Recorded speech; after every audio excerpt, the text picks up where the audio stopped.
Imagine carrying the whole world on your shoulders, knowing that every decision you make could be the difference between life and death, between a utopian future and a dystopian one.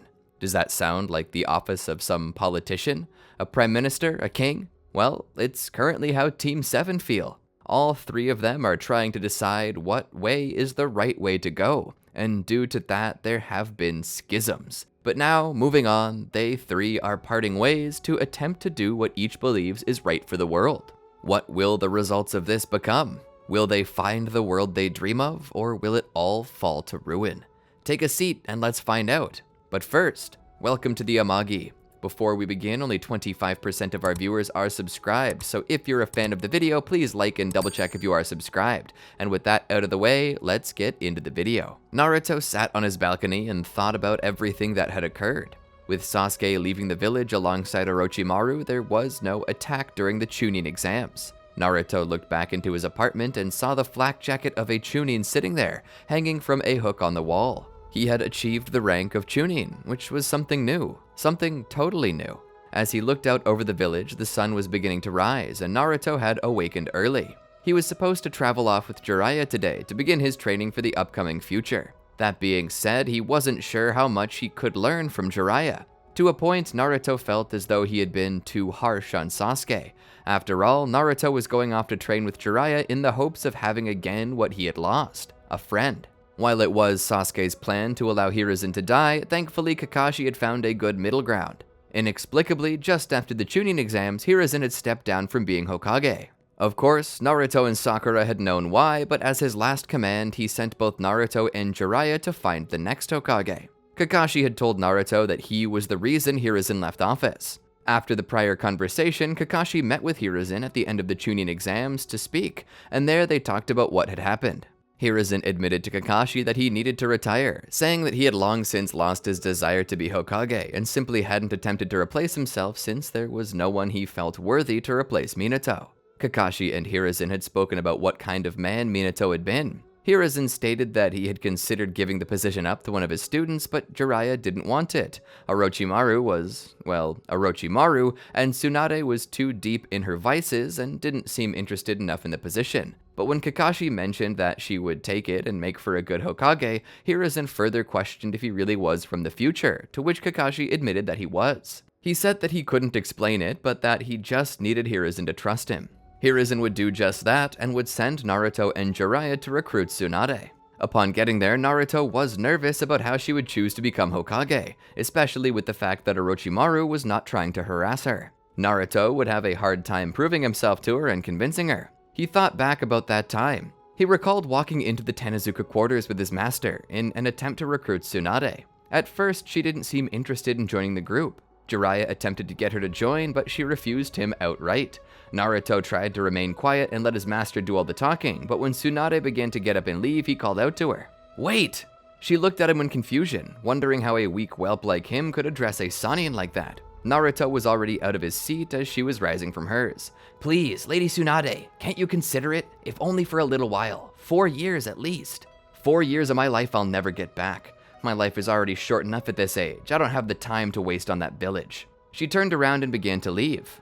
Naruto spoke from behind her. "Have you ever felt like there was something you were supposed to do with your life, but you never did? Some regret hidden in your heart that you couldn't change if you wanted to because you didn't know what caused it?" Tsunade looked over her shoulder at Naruto as he continued. "Listen, Miss Tsunade. I can't ever tell you what to do, and I could never dare to stand before your legend and demand action from it. I know you must be so tired, but I beg you, 4 years is all I ask. Just a little time to help the village. Hiruzen is retiring and finds nobody worthy but you." "What about Jiraiya?" she asked. "Why can't Jiraiya be Hokage?" Naruto looked back at his master. "Hiruzen considered it, but he wasn't so sure Jiraiya would be a good fit." "I can't say I disagree with him," Jiraiya said as he sat back in his chair. Naruto walked to Tsunade and fell on his hands and knees, begging. "Please, Lady Tsunade, you have the potential to be one of the best Hokage since your grandfather. I know the position is bitter to you, but you must move past your loss if you're to leave behind a legacy to be remembered." Tsunade's face began to show anger. "Move past my loss?" she questioned as flashes of Den and Nawaki appeared in her head. "I've seen what that position can do to people, what the desire to chase it can do. I've lost loved ones to that position before, and you have the gall to basically tell me to suck it up and do it anyway? She lifted Naruto from the ground. You don't know what I've seen. How many people I've seen die because of that position. Because of either the incompetence behind it or because of the foolish dream to chase it. You know nothing of my loss, she said. Naruto looked at her through sympathetic eyes, not even struggling despite his toes no longer being able to feel the ground. I was hurt too, he said simply as he looked directly into her eyes. I felt pain. There's a cost to being Hokage, to being a ninja. Sometimes we pay for it, or worse, sometimes someone we love pays. Tsunade's eyes seemed to be faltering from her anger now, and a revelation seemed to be forming. What did you lose? She asked. Everything, he said. Despite Naruto's happy-go-lucky attitude, looking deep into his eyes, one could see a subtle sorrow masked by his happiness.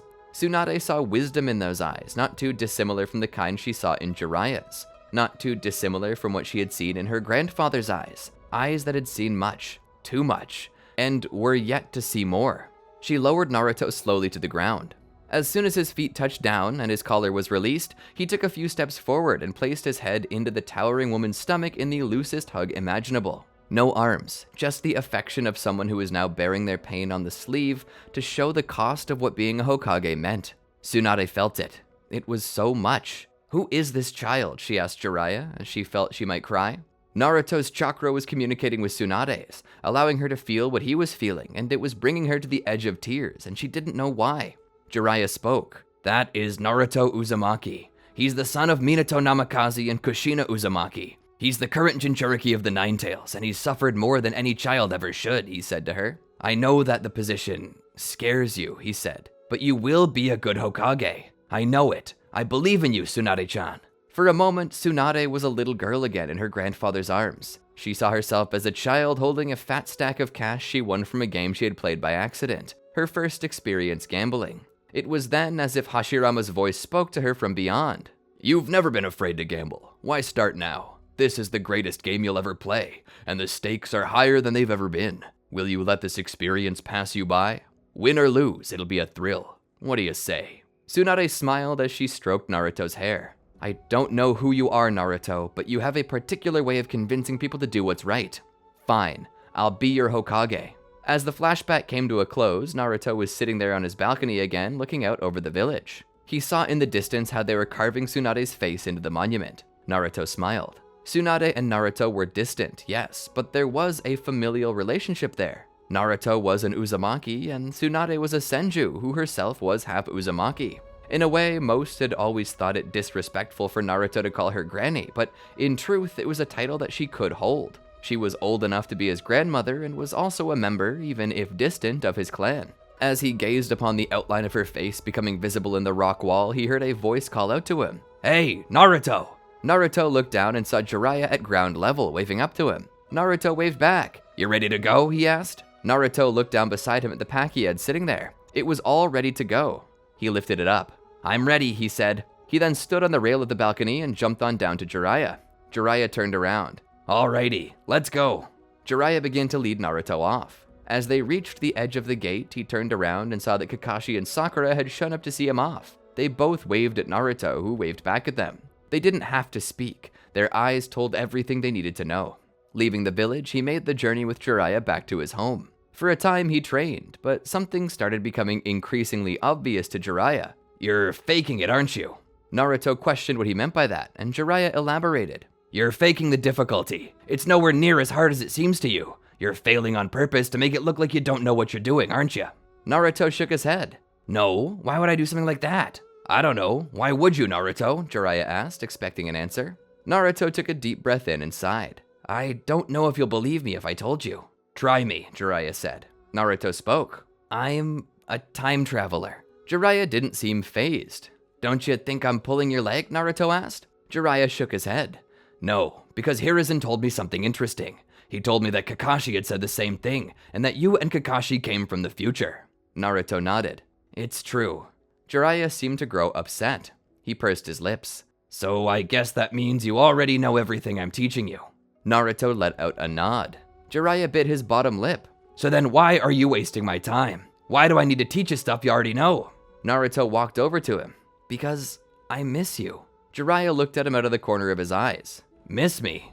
Naruto nodded. Our bond grew so deep during the years we spent together, and traveling back in time, I wasn't sure if I could ever go back to the time I came from. For all I know, it no longer exists. You were like a father to me, Jiraiya, and I just needed you back in my life. I grew up without parents. You became one to me. I can't just keep losing everything. Jiraiya sat there for a moment. What all have you lost, Naruto? Naruto began to explain. I lost you, my parents, my wife, and my 2 beautiful children to this time-traveling thing. I just can't keep losing everything. I need to have back what I lost. I'm going to get it back. I just need the people I love to want me back. Jiraiya's expression softened as he pulled Naruto into a hug. All right, it's fine. We'll keep it up, but if the bonding is what you're after, then maybe we can focus on that. I've been needing someone to bounce ideas for my novels off of. Maybe you could help me. Naruto smiled. I'd be happy to. As Naruto's training eventually began to switch into 2.5 years of bonding, Sakura began to search for the same thing with Tsunade.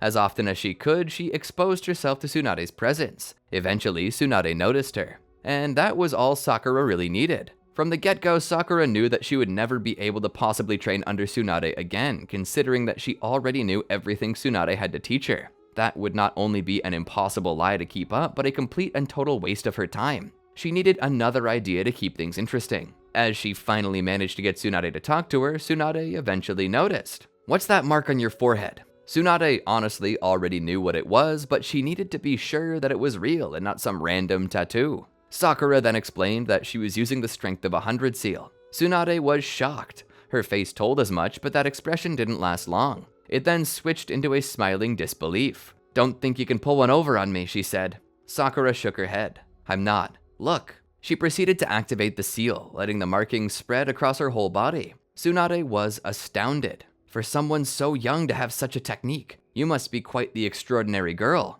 Thank you, Lady Tsunade. I'm also a bit of a medical nin myself. I've been studying hard. Tsunade was intrigued. What's the highest level technique you can utilize? Sakura blushed a little. This was very awkward and felt like she was bragging about herself, but then again, she was simply being honest. Creation rebirth, she said. She expected a massive reaction to come from it, but instead of any reaction, she received nothing. Just a look of curiosity on Tsunade's face mixed with disbelief. Are you lying to me about this? She asked. Sakura shook her head. There will be consequences if you're lying to me, she sternly told Sakura. Sakura shook her head. I am not lying. Then give me your hand, Tsunade demanded. Sakura held out her hand. Tsunade proceeded to pull out a kunai and quickly slash open a gash in Sakura's arm lengthwise from wrist to elbow. It was so quick, she hardly had enough time to process what happened. Sakura let out a gasp of shock and pain. Tsunade looked up at Sakura. If you're telling the truth, then this should heal no problem, right? Sakura's arm was bleeding. Hurry, Sakura. I'm certain I hit an artery. Heal it now or you'll die. Sakura took a deep breath, and then slowly the wound closed up. Tsunade was astounded. All I have to do is release enough chakra and force my cells to reproduce. It will close up the wound. Tsunade sat there for a moment before grabbing Sakura's collar and pulling her in, as if she were about to beat her to death. What is this? She demanded to know. Sakura's eyes were filled with terror. This was not what she expected to happen. She thought Tsunade might be happy to see someone so gifted and maybe take them under her wing, but instead she was reacting violently. What are you, a spy? There's no way you could learn that. Why not? Sakura asked. Because I invented it and I taught it to no one, not even Shizune. How do you know it? Sakura almost looked as if she wanted to cry. I just, tell me where you learned it, Tsunade said as her own strength of 100 marks spread across her body. Sakura ripped her arm away and pushed back. I learned it from you, she shouted. Tsunade shook her head. You didn't learn it from me. I never taught you. I never taught anyone. Lying will get you nowhere, girl. Sakura shook her head as she wiped tears from her eyes. I did learn it from you. I learned it from you in another time. Time travel then, Tsunade scoffed. Sakura then spoke. It's true. If you want to know more, why don't you ask Hiruzen? He knows. Tsunade scowled. You think I'm going to believe such a ludicrous story? Why not? How else would I know this? Tsunade popped her knuckles. No, you're a spy sent by Orochimaru. That's all there is to it. That's the only explanation. You think I was born yesterday, girl? Tsunade rushed in to attack Sakura. She swung her fist only for Sakura to dodge out of the way. Lady Tsunade, this is ridiculous. You can't kill me for just suspecting something like that. I can and I will. She grabbed the ground and ripped it up, sending a wave of rubble towards Sakura, only for her to dodge it just barely. Sakura, her own seal still active, attempted to stand. Tsunade was on her in a moment, swinging her fists left and right. A left hook, a right jab, a left uppercut, a right gut shot. Each of these attacks at once landed, and as Sakura doubled over from the pain, Tsunade grabbed Sakura by the back, kneed her in the face, then lifted her up and threw her down. "What's the matter, girl? If you were taught by me, then fight back. I should have taught you everything. If I did, you should be able to easily counter my fighting style." She kicked Sakura in the ribs and sent her rolling, smashing her against the wall. Sakura laid there for a moment, blood dripping from her mouth and nose as her healing attempted to undo the damage done. Tsunade walked over and scoffed. "Weak. Charlatan." She spat on Sakura. She raised her fist to bash Sakura's brains in. As she went to punch her, Tsunade was surprised when Sakura's hand raised up. She caught the fist. Tsunade was confused. Sakura looked up, her eyes filled with rage. "I was wrong. You're not the same Tsunade I knew at all. The Tsunade I knew would never try to kill an innocent girl just because she wants to be like her." Squeezing the fist, Sakura managed to crush her hand, snapping the bones inside. Sakura pulled her bleeding hand back and stumbled. Sakura rose up. "If you want to fight, then you've got one." Sakura stepped forward. Tsunade healed her fist. With a smile, she stepped into range. They both began to fight. Sakura waited until Tsunade punched before dodging it. Sliding under her mentor's arm, she raised her right arm up and pinned Tsunade's hand close to her shoulder before taking her fist and smashing it into Tsunade's elbow, dislocating it. Tsunade cried out before spinning into a kick. Sakura took the shot in the side. She felt her floating ribs snap along with a few of the lower ones. Sakura growled as she coughed up blood, but all the same, she held that leg. Bending Tsunade's knee, she used it to push Tsunade off balance and put her on her back. As soon as she did, she twisted the knee and smashed it as well, knocking it out of joint. As Sakura got down on Tsunade, straddling her, she raised her fist to finish the job, only stopping when she saw Tsunade smiling. Sakura's expression softened into confusion. Tsunade spoke. "Good girl. There's no doubt that you really were my student in some world." Sakura was confused. "Wait, you believe me now?"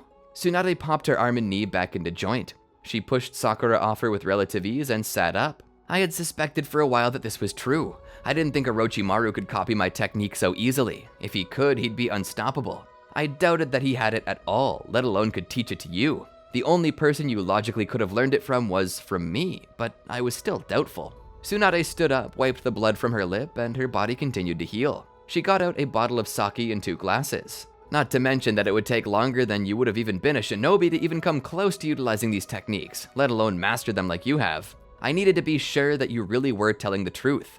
The only way I could do that was to see if you had remembered anything else only I would know, and so I decided to test it.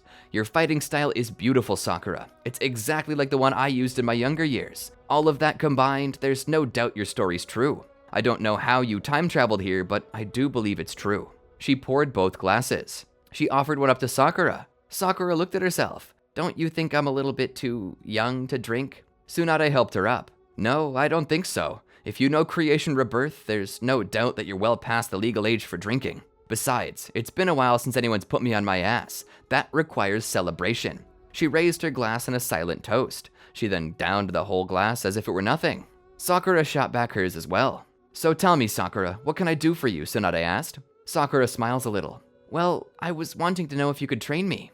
"But don't you already know everything I can teach you?" Sakura nodded. "I do, but you're my hero. You're like a second mother to me. I want to hang around you. I once had a very close relationship with you. I want to have that again." Tsunade sat there for a moment before busting out into laughter. Sakura's smile began to disappear. "What's so funny?"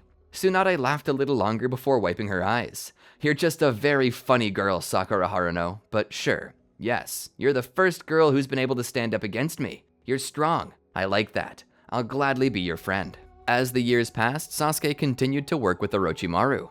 Orochimaru continued to try to help Sasuke grow, and Sasuke felt that he was actually starting to make more progress. It seemed he had not plateaued yet. Either that or whatever juices Orochimaru was pumping him full of were working. As he proceeded to train, he'd be sent to deliver things to one particular lab. This had been the goal he was waiting for. Getting there, just like before, he set plans in motion to have Suigetsu.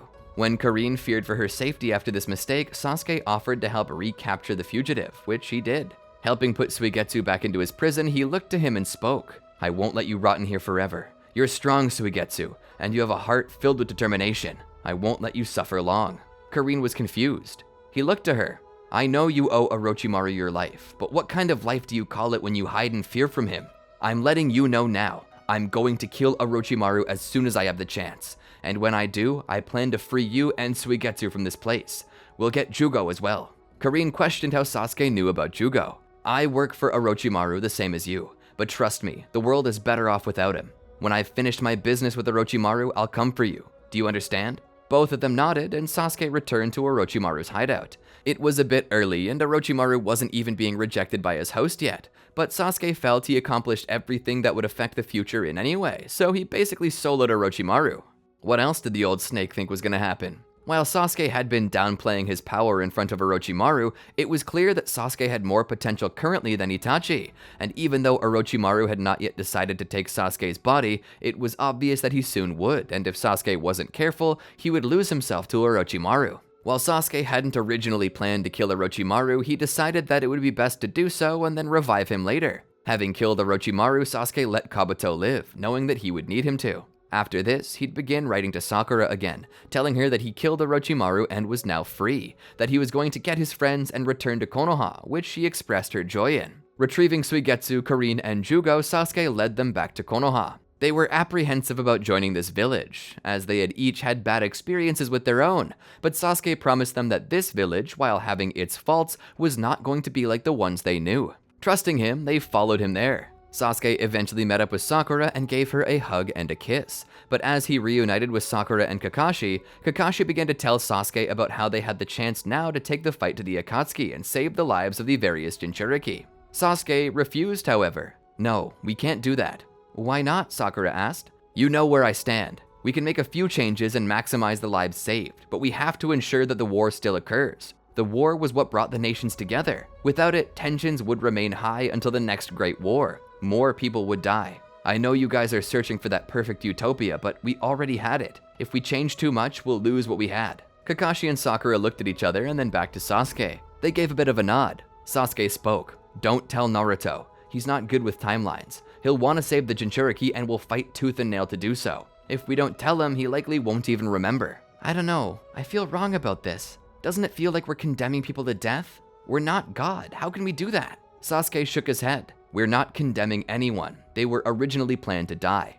If anything, our actions are trying to get in the way of God's plan. That's what I feel bad about. But we did get this chance to change things. That could be God's way of saying we're supposed to change them," Kakashi said. Sasuke nodded. "That's true, but don't forget, we shouldn't save lives at the expense of others. These Jinchuriki died, yes, but their lives were not spent in vain. The word Jinchuriki itself literally references human sacrifice. Their lives were forfeit the moment they became Jinchuriki. We save what we can, but we can't alter big things. It's important that the Akatsuki awaken the Ten Tails. Anything less than that and we'll end up destroying the peace between nations we had before." Sakura seemed caught in the middle. "What do you think, Kakashi-sensei?" she asked. Kakashi looked over at her as he stroked his chin. He let out a sigh. "To be honest, I'm sorta with Sasuke on this one. I had assumed we'd run into a dilemma like this eventually. All we can really do is just let fate take its course. It'll hurt, won't feel good at all. We'll feel like murderers. But that's the life of a shinobi, and as a Hokage, I can say that sometimes letting things you don't like happen is better for everyone. It's the hard decisions. We should try our best to maintain course for now." Does that mean that Sasuke has to leave again? Kakashi thought about it. "No, I don't think so. He wasn't all that instrumental in the Akatsuki at all. He did help capture a tailed beast. Kinda. Sorta. But really, the Akatsuki will just send someone else to do it instead. No use sending Sasuke." Sakura nodded. "Then I guess we let certain courses of action take place without interference." "I'm proud of you, Sakura," Sasuke said. And so they did nothing until Naruto got home. When he did, they would venture to the Land of Wind to rescue Gaara, where Naruto and Sasuke managed to kill Sasori and Deidara. With Chiyo's help, they revived Gaara. After this, Naruto and Sasuke would convince Tsunade to let them join Asuma's group in hunting down the Akatsuki members, Hidan and Kakazu, who they would both make short work of. After this, when they got home, Sasuke and Naruto both knew that they would each have to do something important. Another mission of their hearts. Naruto was to go with Jiraiya to Amagakure, while Sasuke went to go find Itachi. "You know I can handle a little spy mission on my own, Naruto," Jiraiya said.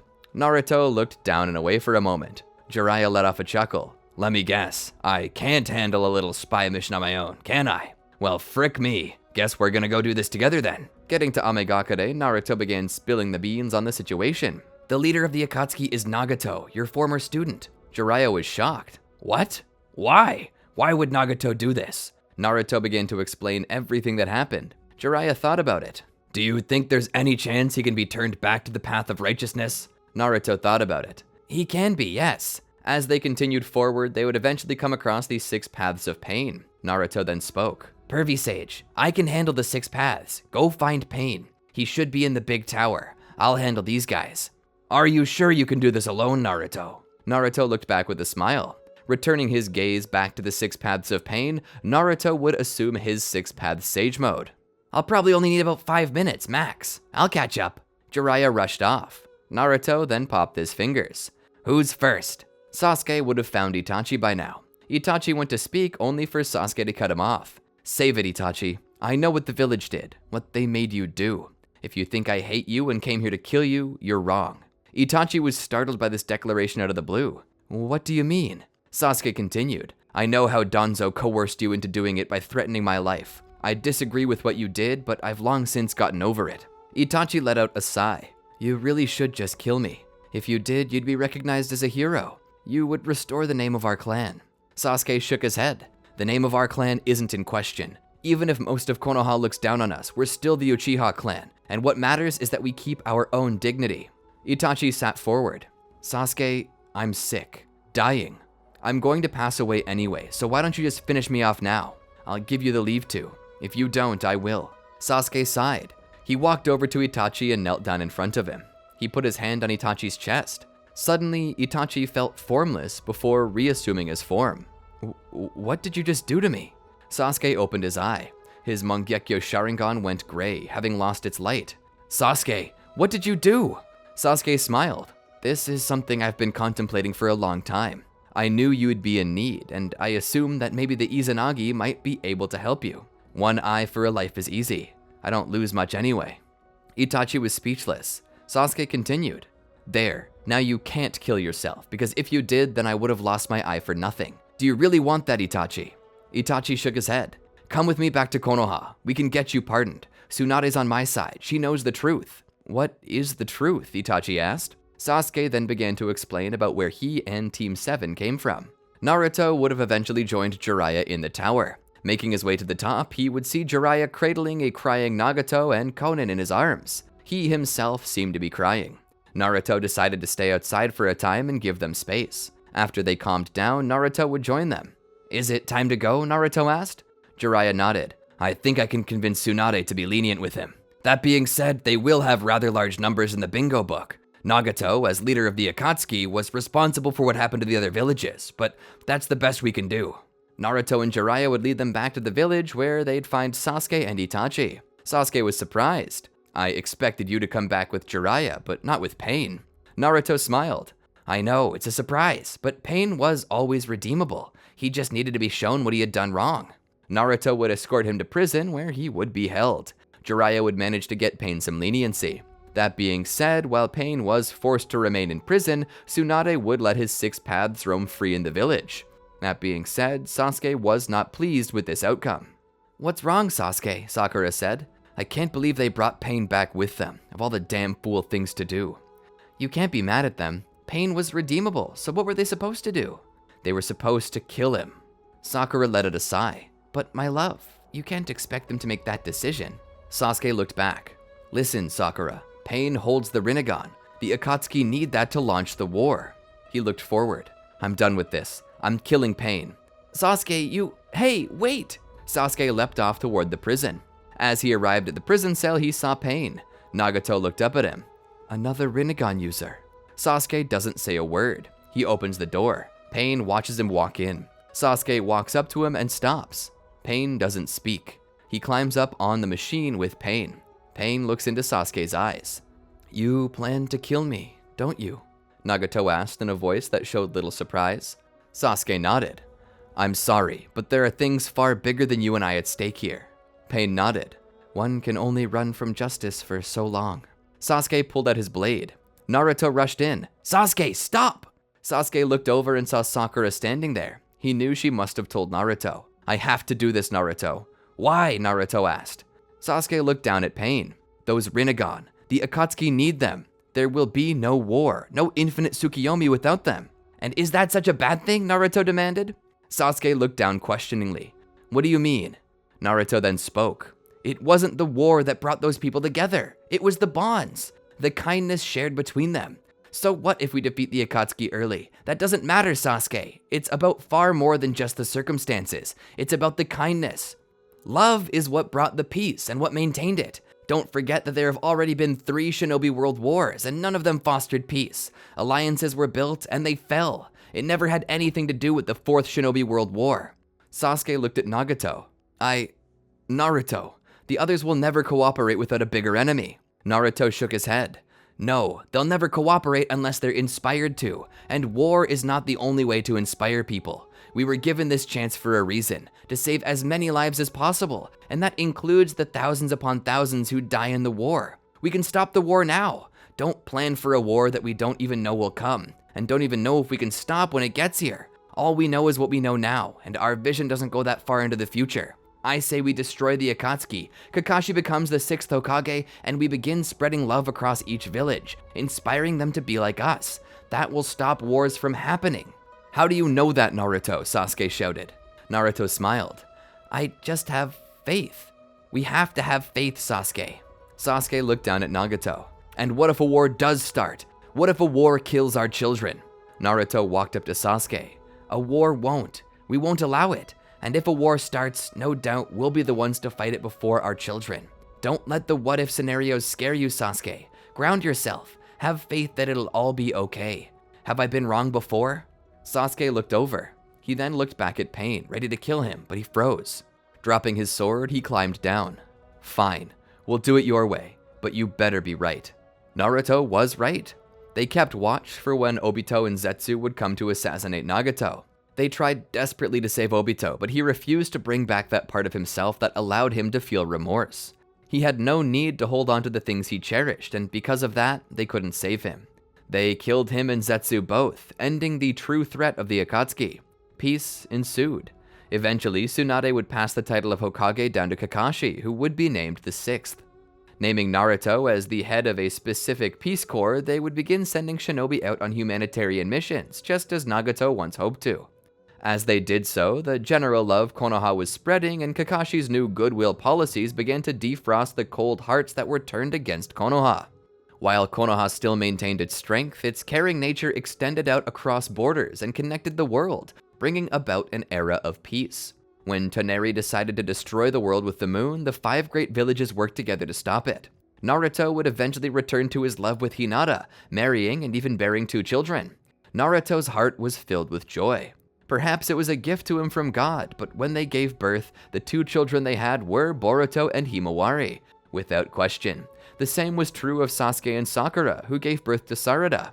Sasuke had finally let go of his fears. The world was becoming as great as it had been before, but this time Itachi would be there to see it, as would Jiraiya. As a show of peace, after Naruto became the 7th Hokage, they held a joint chunin exams between all 5 hidden villages. And though the Otsutsuki attacked and Naruto was once more captured just as he had been before, the other Kage rose to the occasion to rescue Naruto, which further cemented the peace they held together. Finally, the time came where Naruto would get to celebrate his son's birthday. It was 20 years in the making, but he finally got to do it. He finally got to take that staycation he'd hoped to take all those years ago, and it couldn't have been sweeter. And I think that's the end of the story. What do you think about it? Did you enjoy it? Personally, I was considering going further and having Sasuke kill Nagato for the 4th Shinobi World War, but then I had the Naruto epiphany. There's nothing saying that the 4th Shinobi World War would be the only way to make sure that brotherhood was spread among each nation. Remember that Naruto had planned to bring peace well before the 4th Shinobi World War happened. It would be such a Naruto thing to do, to keep the war from happening and to bring world peace. But what do you think? Let us know in the comments below. Don't forget to like, subscribe, and ring the bell to be notified more videos like this drop. And if you can't wait for that, then try these videos on for size. I bet you'll like them. Anyway, until next time, peace out.